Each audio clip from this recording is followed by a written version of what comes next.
So, my topic in this reporting is meningitis.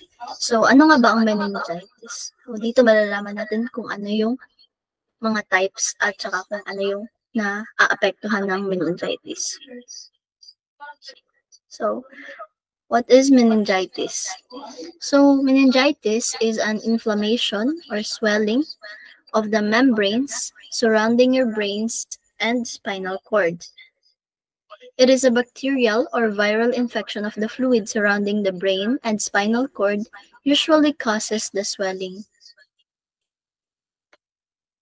So, ayan. So, the brain and spinal cord are covered by 3 layers of tissue called the meninges. So, eto yan, meron tayong 3 layers, which is yung dura mater, arachoid mater, and pia mater. So, sa pagitan ng arachoid mater at saka pia mater, ito yung, yung picture. Dito, sa space na to, doon nakalocate yung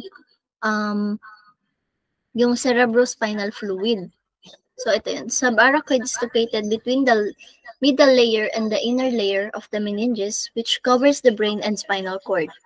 This space contains the cerebrospinal fluid, which flows through the meninges, fills the spaces within the brain, and helps cushion the brain and spinal cord.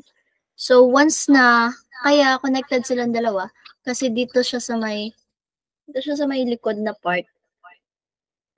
Tapos, once na, yun, nagkaroon ng infection doon sa barachoid, doon na nagkakaroon ng inflammation, which is yung tinatawag natin na meningitis.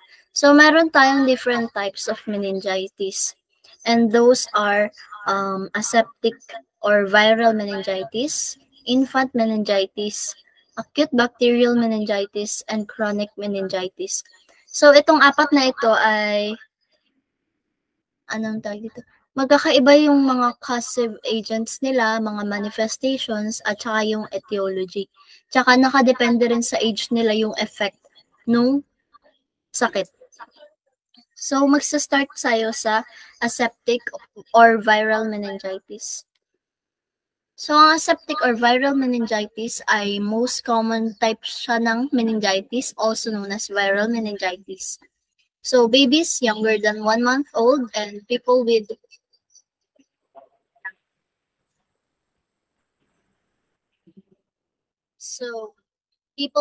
weakened immune system are more likely to have severe illness from viral meningitis. So, syempre, as we all know, ang 1 month old mga bata pa lang and also yung mga matatanda, sila yung may mga mahihinang immune system. So, parang ang nagiging target na itong aseptic meningitis is yung mga mahihina yung immune system. Kaya madali silang dapuan ng sakit. So, ang causative agents nila ay itong echoviruses at saka coccidioviruses A and B.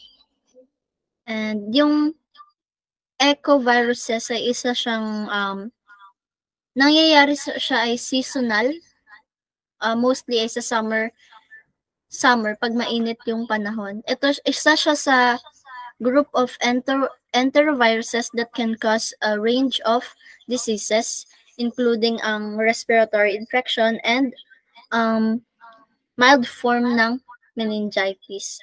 So, ayan nga, nagkakaroon siya ng respiratory infection, kaya nagkakaroon siya ng meningitis, sumihina yung kanyang immune system. While yung coccidioviruses A, siya yung nagkakos ng flaccid paralysis. Winiwikan niya rin yung respiratory niya at saka yung pharyngeal muscles. While yung B naman, yung coccidioviruses B, siya yung nagkakos ng spastic paralysis. Bali yung spastic paralysis, yun yung kapag yung upper motor natin ay na-damage, nagre-result siya ng loss of voluntary control over the affected muscles. Then, yung next naman na causative agent ay yung non-polio enterovirus, which is transmitted siya ay orally. So, sa mouth siya mostly na tatransmit or na-acquire ng mga tao. Ang symptoms naman nito ay cold, runny nose, red eyes, fever, headache, body ache and muscle aches. Yan.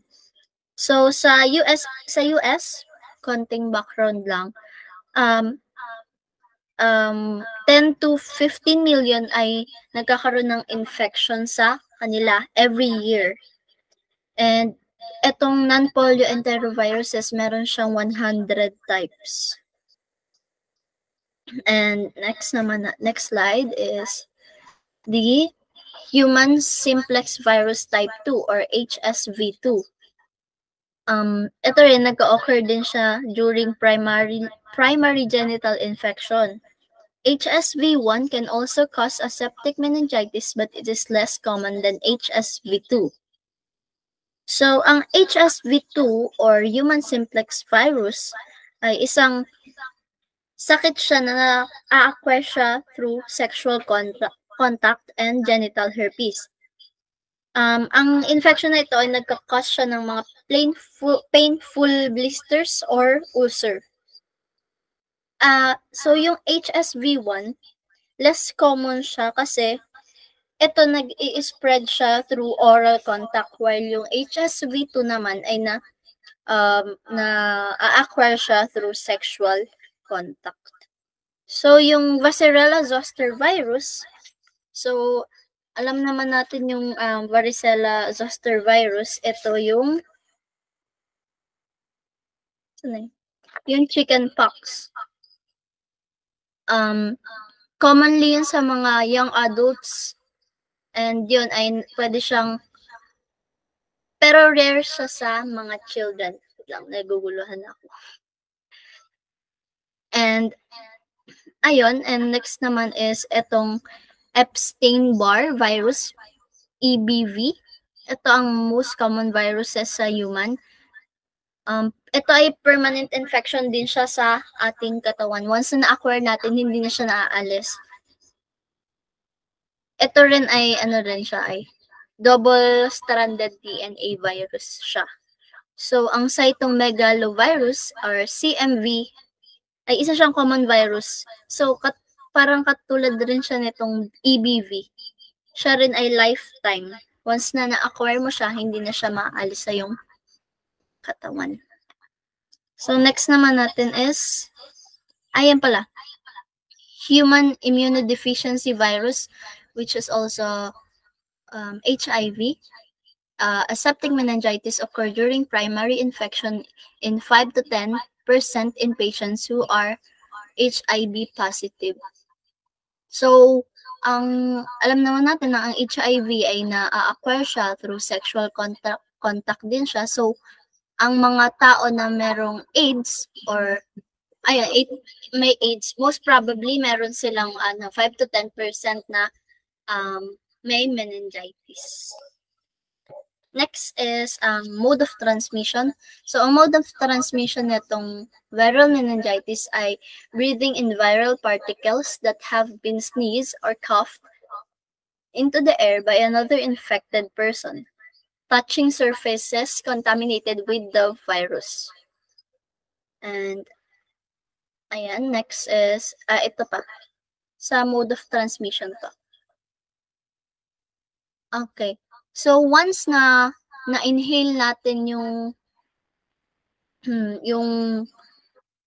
virus, or na dumaan siya through mouth, magkakaroon tayo ng respiratory system infection or gastrointestinal infection. Etong mumps, yung nakalagay doon, yung mumps ay yung beke. Based sa research ko, yung mumps ay beke. Infection siya.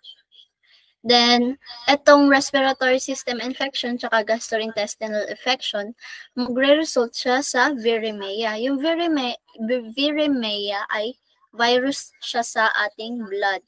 So, secondary infection na niya is lymphoid tissue infection, choroid plexusis infection, infection of peripheral sensory neural pathways. So, sa lymphoid tissue infection, ayun, nagkakaroon siya ng infection sa lymphoid at saka yung sa choroid plexusis. So, yung choroid plexusis infection ay complex network of capillaries lined by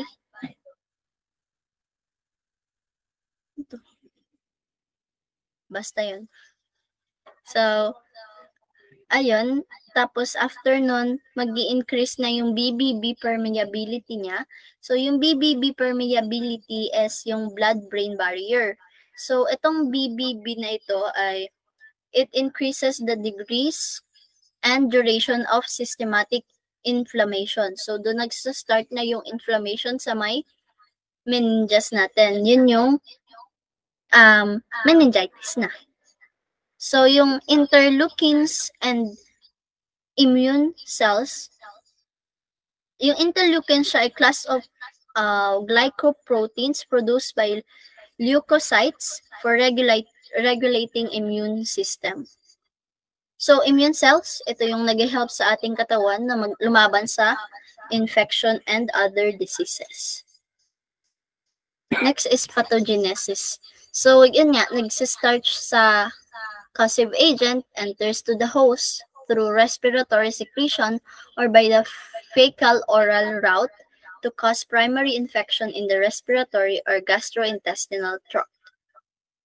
Next naman is clinical manifestations.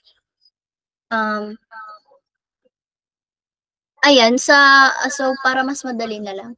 So, among those four types ng meningitis, most of them naman ay pare-pareho na lang ng clinical manifestation. So, ito, common symptoms nila sa babies naman ito, fever, irritability, yung poor eating, sleepiness or trouble waking up from sleep, tapos yung lethargy, yung panghihina, parang walang gana, ganun. So, common symptoms naman ito sa children and adults. So, ganun din, fever, headache, stiff neck, photophobia, or yung pagiging sensitive ng mata nila sa light, sa brightness, ganun. So, sleepiness or trouble waking up from sleep, nausea, irritability, vomiting, lack of appetite, at saka yung lethargy din. So, laboratory diagnosis, and also yung laboratory diagnosis nila ay pare-pareho rin lang. Lab test on specimen from a person, such as swabbing your nose or throat, obtaining a stool sample, taking some blood, tapos drawing fluid from around your spinal cord. So sa treatment, in most cases, there is no specific treatment for viral meningitis. Ito ay kumbaga yung katawan na natin mismo yung lumalaban doon sa sakit. So no, hindi na kailangan ng kahit anong gamot. So, antiviral medicine may help people with meningitis caused by viruses such as herpes virus and influenza. And most of them din naman, ang ginagamit na treatment din is yung antibiotics. So, prevention dito is proper hygiene and yung wash your hands often with soap and water for at least 20 seconds. Avoid close contact such as touching and shaking hands with people who are sick. Clean and disinfect frequently touched surfaces. Stay at home and when you're sick, and keep sick children out of school. So, next natin is infant meningitis. So, sa infant meningitis, ito ay mostly naman ay sa mga bata. So, ang causes ng infant meningitis ay virus, bacteria, at saka parasite. So, diagnosing the specific cause of infant meningitis depends on which diseases. Example, yung Viscerella nga.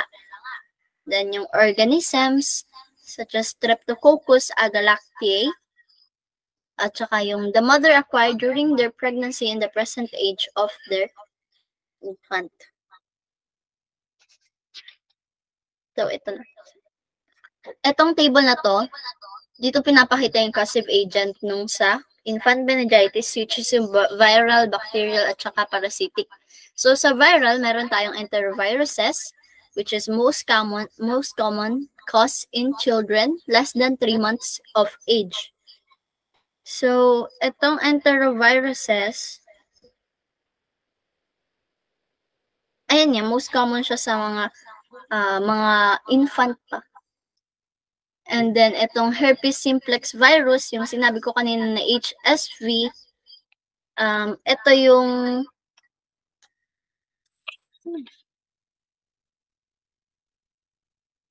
vesicular skin lesion that may be present in clusters. So, yung vesicular skin lesions, siya ay fluid-filled sacs. Para siyang bulutong, pero yung fluid niya sa loob ay clear, yellow, minsan ay meron siyang kasamang dugo. And next naman is yung Bacillella zoster virus, which is in chickenpox. Neonates with VZV infection present with the vesicular rash 9 to 15 days after appearance of mother's rash. Vesicular skin lesions appear over entire body. And next one is cytomegalovirus. So, ito ay, siya ay congenital vascular, malformation. So, wala naman siya specific ditong nilagay na kung ano yung, kung ano yung specific na dinadamage niya sa infant. Then, next naman is sa bacterial, yung tinatawag natin na E. coli, which is bacteria that can be found in food and intestines of people and sa mga animal. So, ito ay most common siya sa children, 1 month of age. Ganun. The next is Streptococcus agalactiae. Same lang din to sa dito sa E. coli. Almost the same rin sila.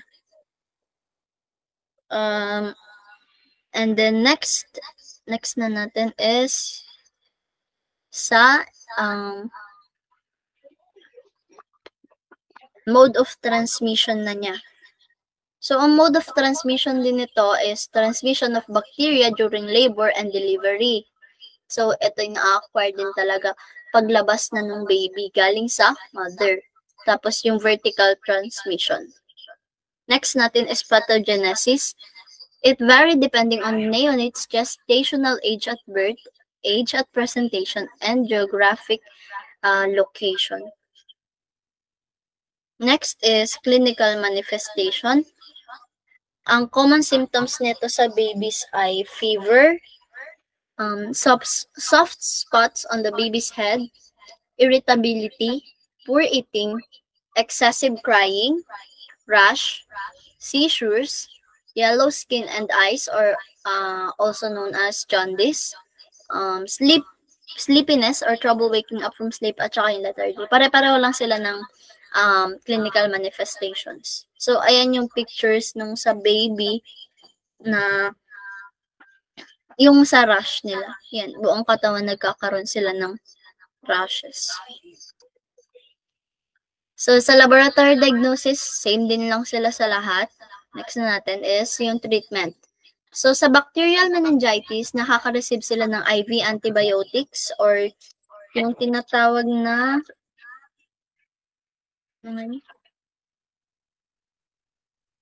intraviruses, wait lang, i-clear ko na siya mamaya, and fluids for 7 to 21 days. Next is treatments depending on the child's age and the type of bacteria identified. So, sa viral meningitis, most children with viral meningitis gets better in 7 to 10 days without antibiotics. So, prevention nito, yung 3 vaccines na nape-prevent yung meningitis sa babies at saka sa children. Meron tayong tawag na HIV vaccine, meningococcal vaccine, at saka pneumococcal vaccine. So, mamaya i-explain ko na lang itong tatlo. Next na natin is yung acute bacterial meningitis. So, ang acute bacterial meningitis ay isa sa most serious type of meningitis. Some people with the infection die and death can occur as a few hours. However, most people recover from bacterial meningitis. So, ang causative agent nito ay meron siyang dalawang type, which is yung community-acquired or yung nosocomial. So, ang neonates or yung preterm to 1 month of age ay yun yung pareho rin yung kanina, yung sa E. coli, Streptococcus. Ayan, pare-pareho lang sila ng causative agent. Okay, same rin lang to. Nadagdag lang tong Neisseria meningitidis, which is common in crowded living environment. So, ito yung na-acquire natin sa, depende sa nakapaligid sa atin. Ayan, ito pareho din lang siya sa older than 50 years of age. So, mode of transmission, same din lang. Pathogenesis, the most common means of transmission of bacteria to the meninges is through the bloodstream. Colonization and infections of the ear, sinuses, throat, lungs, heart, and gastrointestinal tract can also result in bacteremia. So, ayun, yung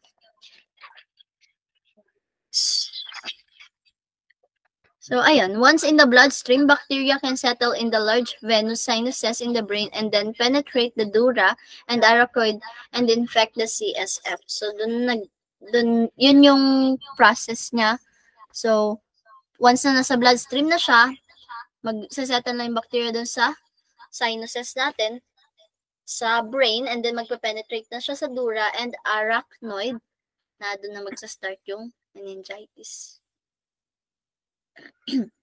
So, in addition to this, inflammation can also impede CSF flow, resulting in cerebral edema. So, yung cerebral edema, ito yung swelling sa ating brain. Intracranial pressure ultimately is increased and cerebral blood flow is decreased. So, intracranial pressure, ito yung bleeding sa brain, which is yung mga tumor, stroke, aneurysm. Included na rin dito yung high blood pressure.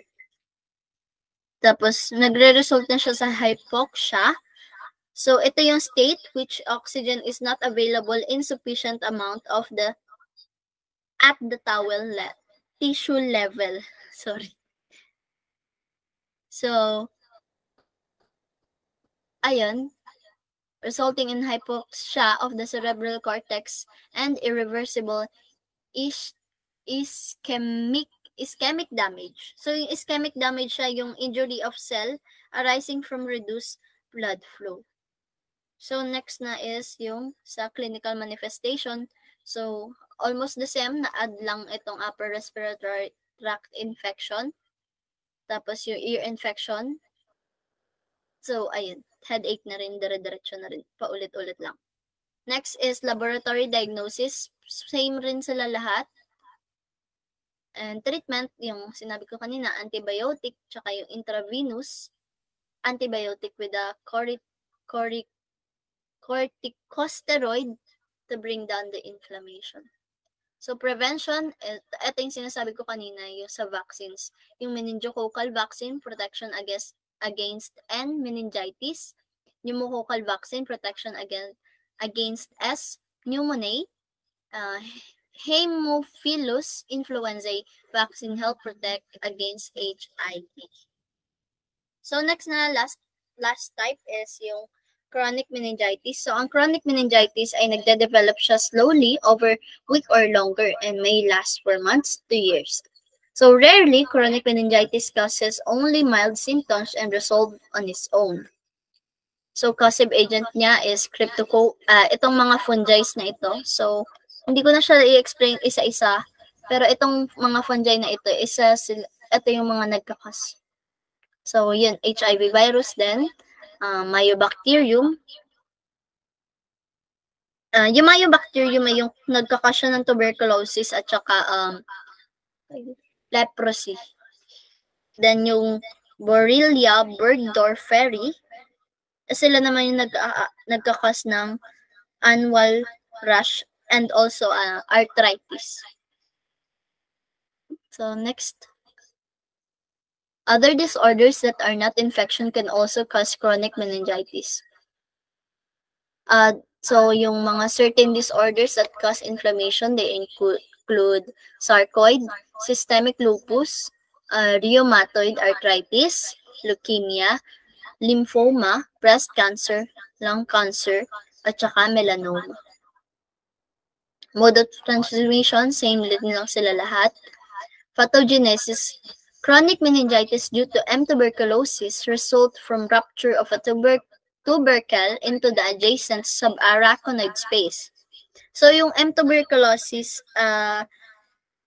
ito ay yung wala siya. Pero yung M. tuberculosis ay nakalimutan ko na. So, ayan, magre-result siya ng rupture of tubercle into the adjacent subarachnoid space. So, C. neoformans produces a capsule and melanin that protect the yeast cell from being phagocytized. So, clinical manifestation niya is yung nuchal rigidity, drowsiness, ear infection, then yung the rest is pare-pareho na rin ulit. Laboratory diagnosis, ayan, pare-pareho rin lang sila. Treatment, yun, antibiotics, antifungal drugs, radiation therapy directed at the head, and or chemotherapy. Meron din ditong amphotericin B plus flucytosine. So itong dalawang ito ay ano lang to. Combination lang ito ng amphotericin B at saka flucytosine. So prevention is yung vaccines din, yung meningococcal, pneumococcal at saka Haemophilus. So that end my presentation, and if meron kayong clarification, so i-message nyo lang ako. Answer ko yun ulit. Thank you.